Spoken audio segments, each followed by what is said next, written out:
ఈరోజు ప్రకాశం జిల్లా కాపు సంఘం వారు చలివేంద్ర ఇక్కడ మెయిన్ రోడ్లో ప్రారంభం చేయటం అనే దానికి ప్రెసిడెంట్ గారు సంజయరావు గారు వారి మిత్రబృందం అందరూ కూడా మంచి ఎండాకాలం ఇది 41 డిగ్రీల నుంచి 45 డిగ్రీలకు కూడా ఇంకో వారం 10 రోజుల్లో వెళుతుందని అంటున్నారు. ఈ సమయంలో కావాల్సిందేమిటి? నీరు, మజ్జిగ.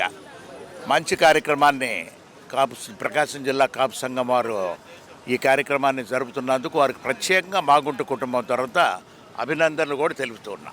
ఈరోజు చలివేంద్రం, ఎందుకంటే ఎండలు తీవ్రంగా ఉన్నాయి. ప్రతి ఒక్క పేదవాడు కూడా దాహం తీర్చుకోవడానికి ఈరోజు చలివేంద్రం పెట్టారు. నిన్నగాక మొన్న ఒక 25 సెంటర్స్లో కూడా డీజీఆర్ ట్రస్ట్ ద్వారా కూడా మేము పెట్టాం. ఏదో విధంగా ప్రజలకు ఉపయోగపడే కార్యక్రమాలు చేయాలనేదే మా ఉద్దేశం. దానికి మన వాళ్ళు కూడా పూనుకొని చేసిన దానికి వాళ్ళకి మనస్ఫూర్తిగా అభినందనలు తెలియజేస్తున్నా. దీన్ని ఇట్లానే 2.5 నెలల ఎండలు పోయే వరకు ఈ విధంగానే కంటిన్యూ చేస్తారని చెప్పి కూడా మేము తెలియజేస్తాం.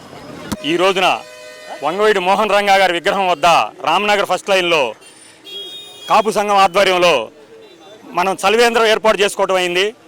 ఈ విధమైన సేవా కార్యక్రమాలు చేసుకుంటా కాపు సంఘం ముందుకెళ్తుంది. కొంచెం ఆరోగ్యం బాగలేని వాళ్ళకైనా మరియు మేము ఈ త్వరలో మన కాపు సంఘం ఆధ్వర్యంలో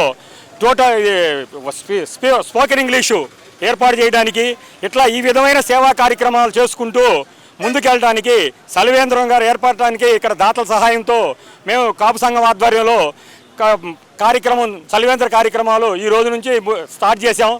గత కొన్ని సంవత్సరాల నుంచి కూడా చేస్తున్నాం. ఈరోజు చలివేంద్రం ఏర్పాటు చేయడానికి చాలా సంతోషంగా భావిస్తున్నాను.